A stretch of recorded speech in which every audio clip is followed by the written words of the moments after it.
Thanks for joining me today. Hey, I want to talk with you today about the Mandalorian and some really important themes I think that it displays.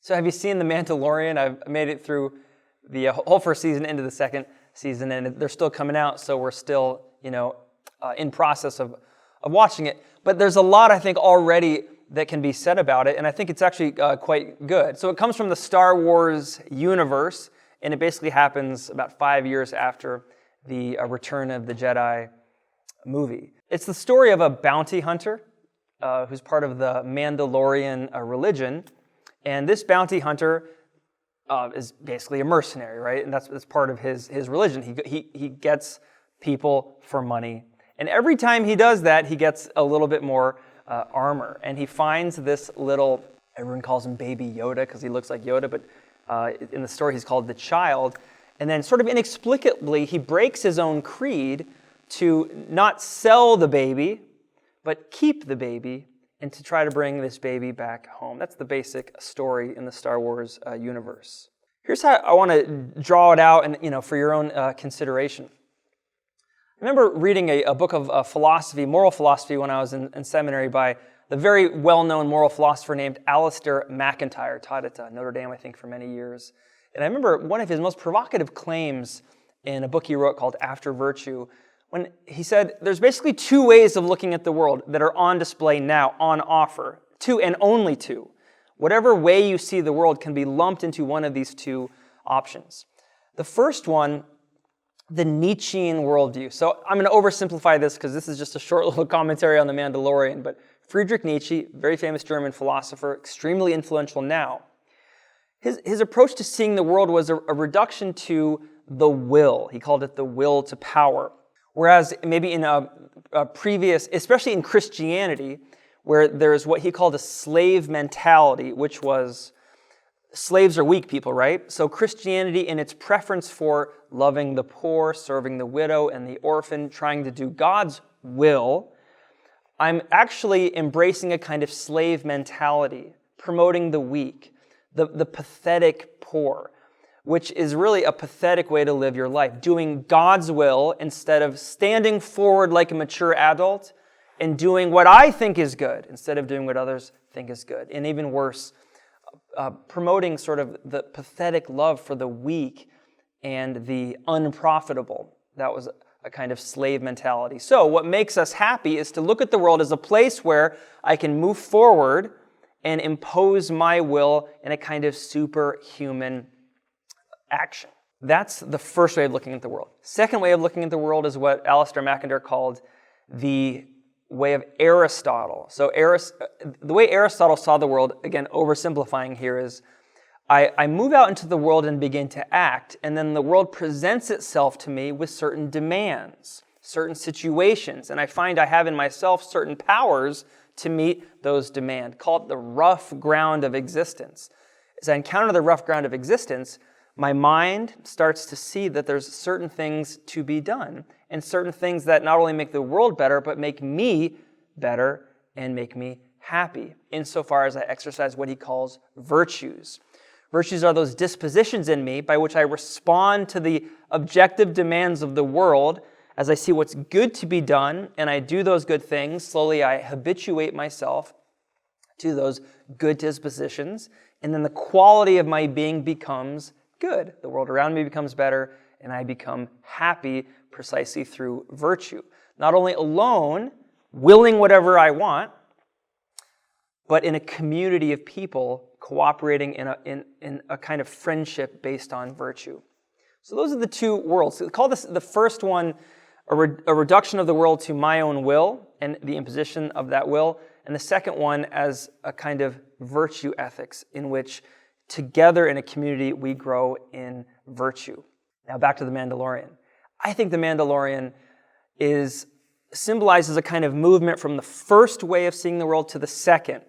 So, the Mandalorian is a bounty hunter. He's imposing maybe not just his own personal will, but the will of his Mandalorian order, which means that he goes out into the world as a bounty hunter. It's a mercenary approach.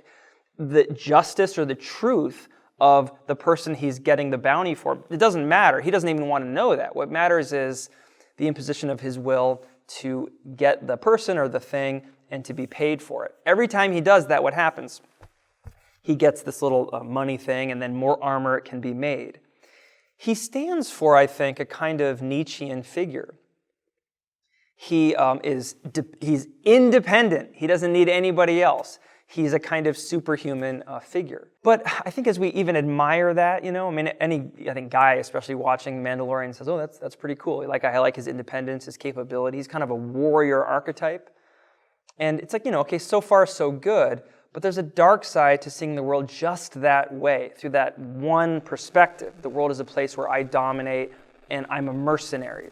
The dark side is your personhood is undeveloped. That's why he has a mask and he never really takes it off. Nobody can see him. It's part of his religion.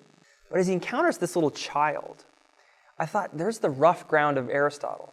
It's a little baby. And he's supposed to get this little baby, which is pretty ugly. It looks like a Yoda. And then sell it and just move on. But there's something in him which is unsatisfied with that. He sees a kind of objective demand in this little baby. And he does not really have the virtues to deal with it. Part of the delight of this is the contrast between this warrior figure, who's uber masculine, so to speak, and now he has to become sort of feminine, kind of like a mother, kind of like a tender father. And that's the development of his character. It's not a will to power move.